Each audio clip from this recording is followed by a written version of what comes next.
us now from Capitol Hill is Congressman Jeb Hensarling. He's a Texas Republican and member of the Debt Commission. Congressman, you all met and you're meeting once a month, and then in December, the recommendations come out, conveniently timed after the midterm elections.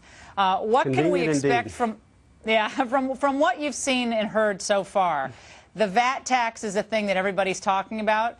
Are our fears justified? Well, I don't know, Laura. I mean, I approach this like I approach most projects in Washington: high hopes, low expectations. I mean, the truth is we have a spending crisis more than we have a debt crisis. The debt is the symptom, spending is the disease. We got to get control of spending, or we're going to become Greece without the Ouzo, the Aegean Sea, and the Parthenon.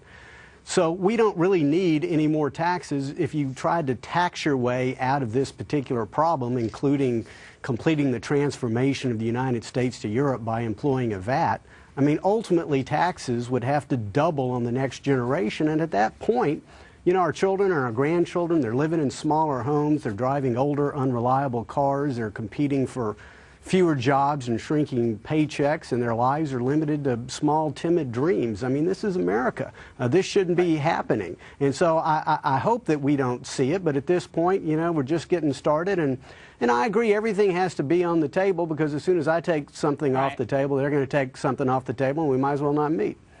But there's a sense, I think, among a lot of folks who have followed Washington, and I've been following politics for a long time, that there's a sense of inevitability, that something big and something really expensive for the working people of this country is going to be recommended at the end of all of this. Now, the breakdown of the committee: 10 Democrats, right? 8 Republicans. How many do you need to adopt a recommendation?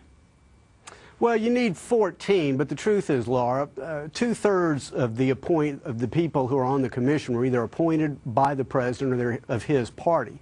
And so if you were actually going to design this for success like the 9/11 Commission, you would have had it split even Steven. And so it's not, it's got a short-term focus. It conveniently reports after the election day. Well, I don't know. You know, I'm trying to believe. It could be. Listen, this could be an exercise in sweeping a most inconvenient topic under the carpet before the election. It could be laying the predicate for a VAT tax. And then I suppose there's a slight possibility that people could negotiate in good faith and put America on the path of fiscal sanity, but I'm not quite holding my breath yet.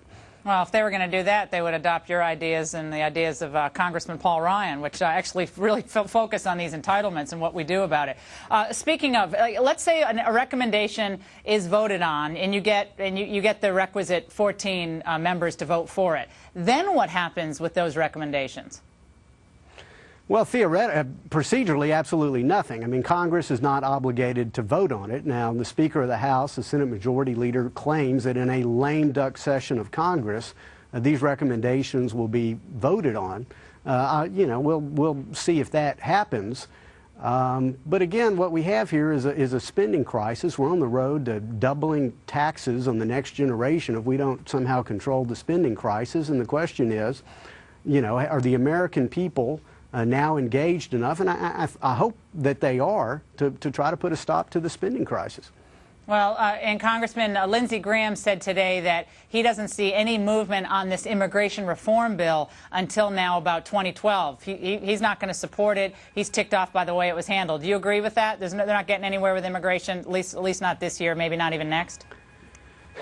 You know, Laura, I don't know. It's no surprise to you that the Senate Majority Leader doesn't consult with me with what he is going to do.